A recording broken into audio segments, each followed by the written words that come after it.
So guys Reliance power limited में एक update है, रेटिंग है, रीअफर्म की गई है, उसको यहां पर समझेंगे। आईसीआरए की रेटिंग है, क्या होती है, इस रेटिंग का मतलब क्या है, सब चीजों को यहां पर देखेंगे। लेकिन उसके पहले मैं आपके साथ कुछ पॉजिटिव रखना चाहता हूं ताकि आप ज्यादा नेगेटिव ना हो।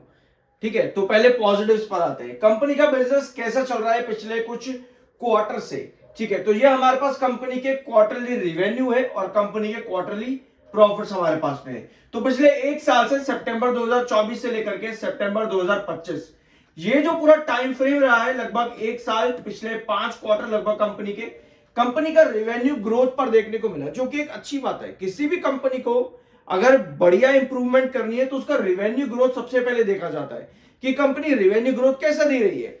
और एक बार ईयर ऑन ईयर बेसिस पर कंपनी का ग्रोथ परसेंटेज भी देख लेते हैं। ठीक है, तो ईयर ऑन ईयर बेसिस पर कंपनी का ग्रोथ परसेंटेज जो है वो पूरे साल माइनस में रहा है, लेकिन सितंबर 2025 में कंपनी के ग्रोथ परसेंट में 12% का इंक्रीज आया है, जो कि एक पॉजिटिव साइन देता है कंपनी के रेवेन्यूज के अंदर। अब इसके साथ में प्रॉफिट्स भी कंपनी के इंप्रूव हुए और अदर इनकम से कंपनी ने पहले एक अच्छा प्रॉफिट जनरेट करा था, बट उसके बाद में कंपनी के प्रॉफिट्स अपने जेन्युइन बिजनेस से ज्यादा आते देखने को मिले। तो ओवरऑल पिछले 4-5 क्वार्टर कंपनी के रिवेन्यू पर क्वार्टर ऑन क्वार्टर बेसिस पर अच्छा ग्रोथ आया है और सिर्फ सितंबर 2025 अगर देखें तो ईयर ऑन ईयर बेसिस पर कंपनी का ग्रोथ 12% का था। तो कंपनी का बिजनेस ओवरऑल वापस से चला है, ये एक अच्छी बात है। और स्टॉक का राइज भी हमको देखने को मिला इस पूरे टाइम फ्रेम के अंदर, लगभग 70 रुपए के आसपास स्टॉक चला गया था।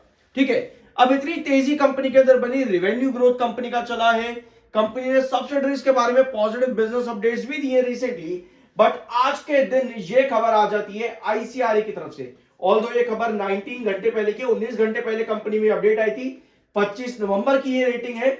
आईसीआरए ने आईसीआरए डी की रेटिंग दी है रिलायंस पावर को। अब ये होता क्या है, एक बार यहां पर चेक कर लो फिर से एक बार।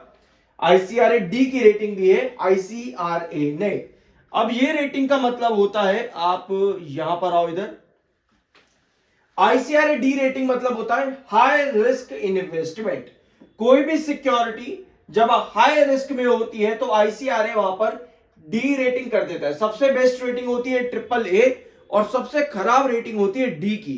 तो सबसे खराब रेटिंग डी की यहां पर दी है आईसीआरए ने रिलायंस पावर को और कहा है हाई रिस्क इन्वेस्टमेंट। ठीक है, डी रेटिंग अपने आप में ही सिग्निफाई करती है हाई रिस्क इन्वेस्टमेंट को, और ये इंडिकेट करता है that the issuer is either in default और is expected to be in default.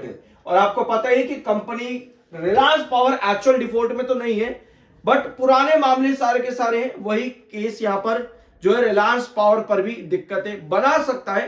कहीं ना कहीं यही सब चीजें देखते हुए आईसीआरए ने डी रेटिंग यहां पर करी है रिलायंस पावर में। तो देखो यार, ये मैं नहीं बोल रहा, कहीं आप बोलो कि तू बड़ा चढ़ा करके बोल रहे, नहीं। आईसीआरए डी रेटिंग क्या होती है ये आपको मालूम होना चाहिए। तो बस वही है जो रेटिंग मिली है, उसके बारे में ये प्रॉपर इंफॉर्मेशन अगर आप चाहो तो उसको रीड कर सकते हो। इसी वजह से पहले मैंने आपके सामने पॉजिटिव रखा ताकि लोग ज्यादा जल्दी पैनिक ना हो जाए। ठीक है, इसलिए पॉजिटिव पहले रखा, उसके बाद नेगेटिव मैंने आपको बताया कि ये रेटिंग होती क्या है। तो आपको पता लग गया ये रेटिंग क्या होती है। और वार मार्जिन भी 100% है रिलायंस पावर का। 100% वार मार्जिन भी अपने आप में वॉलेटिलिटी इंडिकेट करता है। Apart from this Reliance power और रिलायंस इंफ्रा दोनों ही आज के दिन अच्छी तेजी पर थे, और रिलायंस इंफ्रास्ट्रक्चर में तो आज अपर सर्किट भी लगा है। तो अच्छी बात है, इन्वेस्टर्स को रिलीफ मिल रहा है, इससे बढ़िया क्या होता है। ठीक है, अब रिलायंस पावर में आज के सेशन में ये डायगोनल टच हुई। अगर आप रेगुलर हो चैनल पर तो आप जानते हो कि ये डायगोनल कौन सी है। ये डायगोनल एक इंपॉर्टेंट बेस रहा है पिछले 2 सालों से रिलायंस पावर के अंदर। हर बार इसी डायगोनल पर से स्टॉक ने बार बार रिकवरी दिखाई है। नवंबर के महीने में भी एक बार इसी डायगोनल पर से रिकवर हुआ था, लेकिन आज इस डायगोनल को सस्टेन नहीं किया है। इस डायगोनल पर आते ही आज सेल ऑफ देखने को मिला है रिलायंस पावर में। तो हमें चाहिए, अगर रिलायंस पावर को ये रिकवरी तो यहां पर दिखाई है, स्टेबल सस्टेनेबिलिटी बहुत अच्छी दिखाई रिलायंस पावर ने, हमें चाहिए कि इस डायगोनल पर एटलीस्ट एक हैंगिंग बेस ले ले। यहां पे अगर ये हैंगिंग बेस रिलायंस पावर में बन जाता है और आपके पास कुछ पॉजिटिव न्यूज आती है, समझो ध्यान से, हमें चाहिए तेजी। अभी ये छोटी रिकवरी यहां पर बनी है, इतनी बड़ी गिरावट के बाद में, इतनी बड़ी गिरावट स्टॉक में भी आई है और ये छोटी सी रिकवरी यहां पर बनी है। तो हमें और ऊपर से आईसीआरए की नेगेटिव रेटिंग भी आ गई यहां पर। तो हमें चाहिए कि भैया इस डायगोनल पर ना एक हैंगिंग बेस ले ले। इस तरह की पोजीशन अगर बनती है और कंपनी के पास कोई क्लेरिफिकेशन आता है, जैसे हमने कल डिस्कस किया था कि कोई क्लेरिफिकेशन आने की जरूरत है, अगर वो चीज यहां पर मिलती है तो आप सस्टेनेबल ब्रेकआउट की तरफ जाओगे, जहां वापस से आप आ सकते हो 44 की तरफ। बट ये रेटिंग नेगेटिव आना और आज के दिन डायगोनल के पास सस्टेन ना करना, सेल ऑफ की तरफ चले जाना दिन के आखिर में थोड़ा सा, ऑल्दो क्लोजिंग ग्रीन में ही है 40.21 पे, यानी कि बेस के भी ऊपर है, और ये था आपका सेकंड लास्ट बेस 40 का, और नीचे का बेस आपका 36 है। 40 के बेस के ऊपर क्लोजिंग भी आई है, बट डायगोनल पर रिजेक्शन लिया है। हमें एक हैंगिंग बेस चाहिए या कंपनी की तरफ से कुछ पॉजिटिव क्लैरिफिकेशन आ जाए। इस तरह की चीजें बनती है तो आप सस्टेन कर जाओगे इस तरह की कैंडल पर, जो कि 40 के ऊपर एक अच्छी क्लोजिंग दे, काफी सस्टेनेबल क्लोजिंग दे, लगभग 41 के आसपास आ जाए, तो उस कंडीशन पर आप फर्दर और बड़े ब्रेकआउट की तरफ चले जाते हो।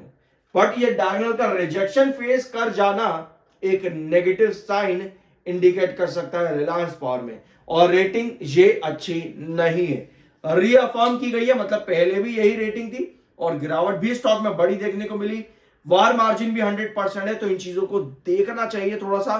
बाकी आपका अपना ओपिनियन है, गिरावट आई है तो तेजी भी बड़ी आती है, बट कुछ पॉजिटिव कंपनी के अंदर मिल जाए तो डेफिनेटली वापस से तेजी और अच्छी देखने को मिल सकती है। बाय सेल की कोई रिकमेंडेशन नहीं है, वो आपका अपना ओपिनियन और मर्जी होनी चाहिए। मिलता अगले वीडियो में।